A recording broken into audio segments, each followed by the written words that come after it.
Olá, moçadinha, tudo bem com vocês?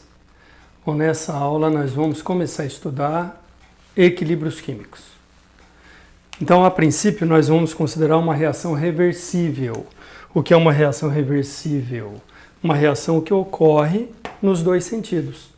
Muitas reações são reversíveis, tá? Então, agora nós vamos começar a estudar justamente essas reações que são reversíveis. E, a princípio, eu vou colocar dentro de um recipiente fechado somente A e B. Então, muitos choques estão ocorrendo entre A e B, então é a alta velocidade da reação direta, que eu vou chamar de V1. E a V2, que é a reação inversa, né? A velocidade da reação inversa, V2, a princípio é nula, né? É zero. Não tem nada de C e D. Eu coloquei dentro do recipiente fechado somente A e B. Então é alta velocidade de reação direta. A princípio está ocorrendo a reação no sentido direto. Aí, como vai diminuindo a concentração dos reagentes, estão sendo consumidos, né? Então vai diminuindo a concentração. Então vai, consequentemente, diminuindo a frequência de choques entre eles. Lembra que concentração dos reagentes é um dos fatores que interferem na velocidade? Quanto maior a concentração, maior a velocidade. Quanto menor a concentração, né, menor a velocidade. Então, como vai diminuindo a concentração de A e B, já que são consumidos, vai diminuindo a velocidade da reação direta, que eu estou chamando de V1. Então, num gráfico de velocidade em função do tempo, ó, vai diminuindo a velocidade da reação direta, que eu estou chamando de V1. E como V2 a princípio é nula, mas como A e B estão sendo consumidos e produzindo C e D, gradativamente vai aumentando a concentração de C e D, então, consequentemente, a partir do momento que ocorre a formação de C e D, já começa a ocorrer choque entre eles. Choques, né, entre essas partículas. Então já começa a ocorrer a reação no sentido inverso. Aí, como vai aumentando a concentração de C e D, então vai aumentando também a frequência de choques entre eles. Consequentemente, vai aumentando a velocidade de reação inversa. V2 aumenta gradativamente. Então, lá no gráfico, ó, V2 a princípio era nula, aumenta gradativamente a velocidade. Aí chega um instante em que aparentemente pararam as duas reações, tanto a direta quanto a inversa. E a gente tem essa impressão porque, a partir de um determinado instante, as concentrações de todos os componentes não variam mais, não mais se alteram. Então você tem essa impressão, né? Parece que macroscopicamente, então, você tem a impressão de que pararam as duas reações. Parece que pararam as duas. Mas, na verdade, nós sabemos que continuam a ocorrer as duas. Na prática, nós sabemos isso hoje. Só que com velocidades iguais. Então, o que acontece? V2 se iguala a V1. Como tem agora a mesma velocidade, por isso que não alteram mais as concentrações. V1 igual a V2. V1 igual a V2. A partir desse momento, ó, em que V2 se iguala a V1, a partir desse instante, nós temos, então, o chamado equilíbrio químico. E o tempo que demorou para isso acontecer é chamado tempo de equilíbrio. Tempo de equilíbrio. Então, e acontece assim, ó, todas as reações reversíveis, quando você coloca num sistema fechado, recipiente fechado, caminham espontaneamente para o estado de equilíbrio. Toda e qualquer reação reversível, quando você coloca num recipiente fechado, caminha espontaneamente para o estado de equilíbrio, é chamado de equilíbrio dinâmico, pois ambas as reações continuam a ocorrer, só que com velocidades iguais. V1 igual a V2, equilíbrio químico. A partir daí, as concentrações de todos os componentes não variam mais. Daqui a umas 3 aulas, aí nós vamos começar a avaliar gráfico. Vai aparecer gráfico assim, lá em deslocamento de equilíbrio aparece gráfico assim, ó, de concentração em função do tempo. Aí vai diminuindo a concentração de reagentes, no caso, ó, A e B, e aumenta a concentração de produtos, C e D. Chega um instante que as concentrações não variam mais. Estabeleceu equilíbrio, né? Equilíbrio químico. A partir daí, então, as concentrações não mais se alteram, não variam mais. Bom, e aí, né, como ambas as reações continuam a ocorrer, é chamado de equilíbrio dinâmico. Bom, daí, agora, ó, a energia armazenada pelo sistema, quando em equilíbrio, é a menor possível. Como atingir uma certa estabilidade, né? E se relaciona a estabilidade com o conteúdo de energia. Quanto maior a estabilidade de um sistema, menor é o conteúdo de energia desse sistema. Tá bom? Isso para tudo na natureza.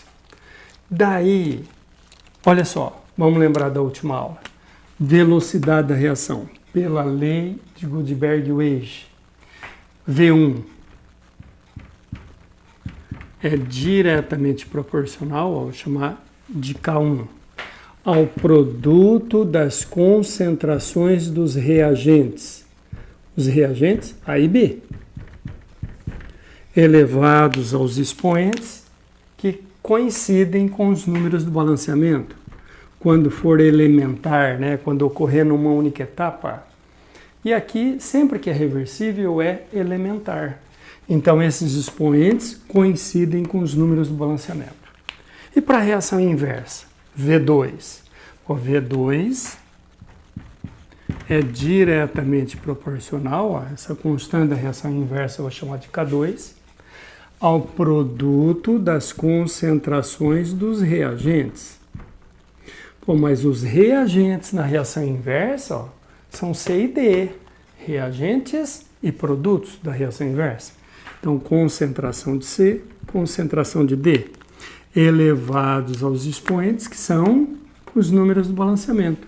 Então, Z e W. Mas o que acontece no equilíbrio?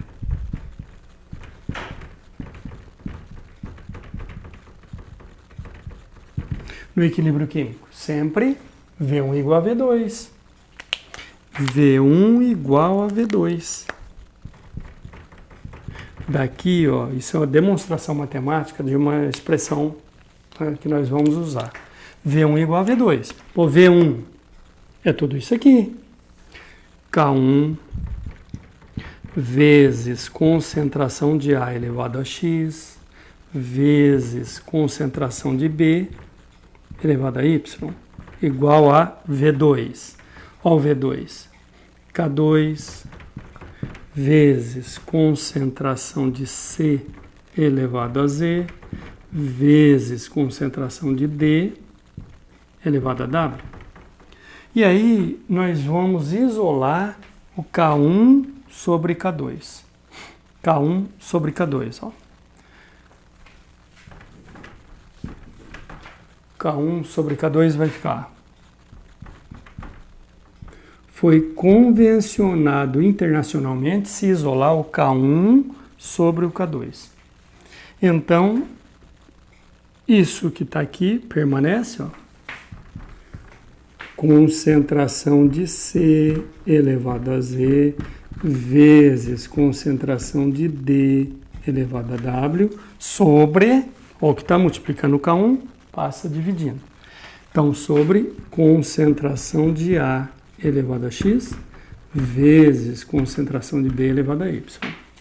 Tudo bem? O K1 sobre K2, isso que está multiplicando por K1, passou para lá dividindo.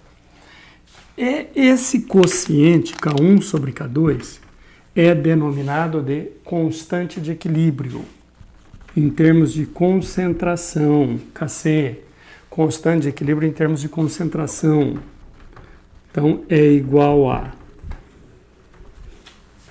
Olha só a expressão que nós chegamos. Você não vai precisar ficar fazendo essa demonstração toda. Sempre cai nessa situação. É igual produto, ó, das concentrações dos produtos, ó, C e D.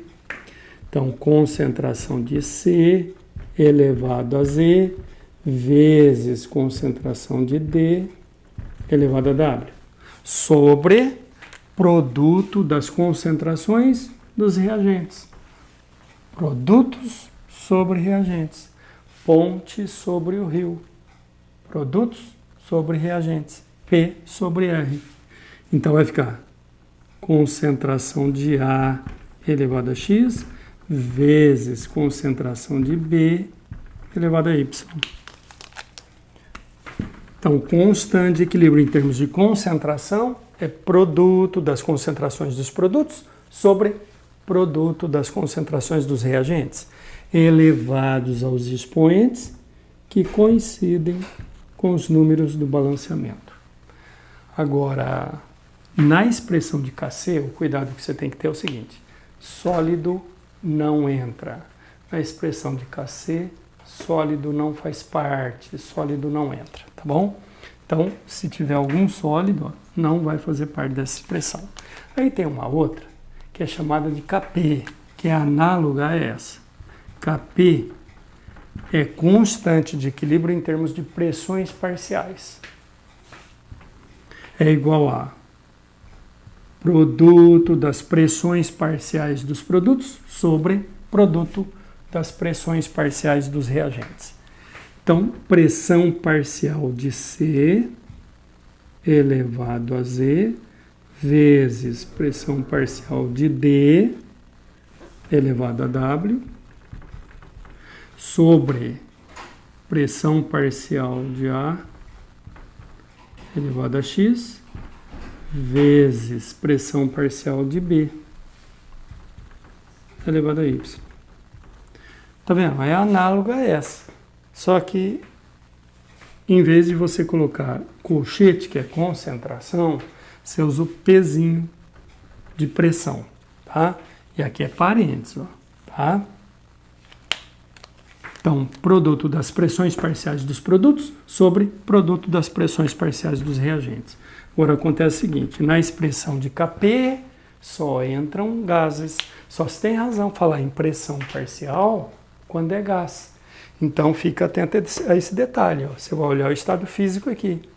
E na expressão de Kp só entram gases. Na expressão de Kc, entra líquido ou então entra gás, né? Sólido não entra na expressão de Kc, sólido não faz parte.